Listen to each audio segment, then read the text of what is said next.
तर राज्यात गेल्या काही दिवसांपासून पावसाची तुफान बॅटिंग सुरू आहे। अनेक भागात, सखल भागात विशेषतः जर आपण पाहिलं, सतत पडणाऱ्या पावसामुळे पाणी साचण्यास आता सुरुवात झालेली आहे। तर तिकडे प्रशासन देखील आता सतर्क झालेलं आहे।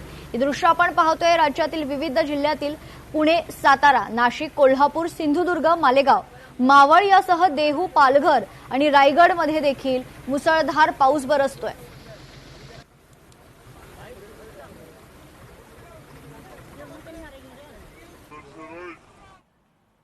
मुंबईसह उपनगरांमध्ये देखील पावसाचं रौद्र रूप पाहायला मिळते। अनेक सखल भागात पाणी साचण्यास सुरुवात झालेली आहे आणि यासोबतच ठाणे, वांद्रे, मरीन ड्राईव्ह, नवी मुंबई, पनवेल, कल्याण, उल्हासनगर आणि भिवंडी या ठिकाणी देखील पावसामुळे नागरिकांचे प्रचंड हाल होत आहेत।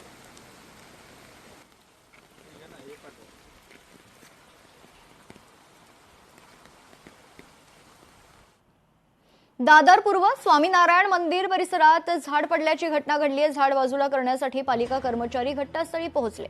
नाशिकमध्ये देखील जर आपण पाहिलं तर जुनं झाड कोसळले। इंदिरानगर परिसरातील वृंदावन कॉलनीतील ही घटना आहे। अग्निशमन विभागाकडून झाड हटवण्याचं सध्या काम सुरू आहे। पुण्यात रात्रभर मुसळधार पावसाची हजेरी पाहायला मिळाली। आंबेल ओढा परिसरात मध्यरात्रीच्या सुमारास झाड कोसळल्याची घटना घडलेली आहे। तर ठाण्यात मुसळधार पावसासह सोसाट्याचा वारा सुटल्यामुळे खरं तर ठाणे शहरात देखील अनेक झाडं उन्मळून पडलेली आहेत आणि ठाण्यातील महत्त्वपूर्ण अशा राम मारुती रोड परिसरात भर रस्त्यात एक भलं मोठं झाड कोसळलंय।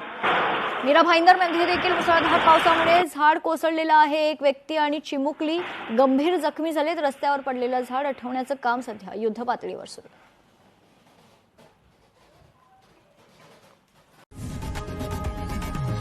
लोकशाही मराठी ऐका, पहा, जागरूक रहा।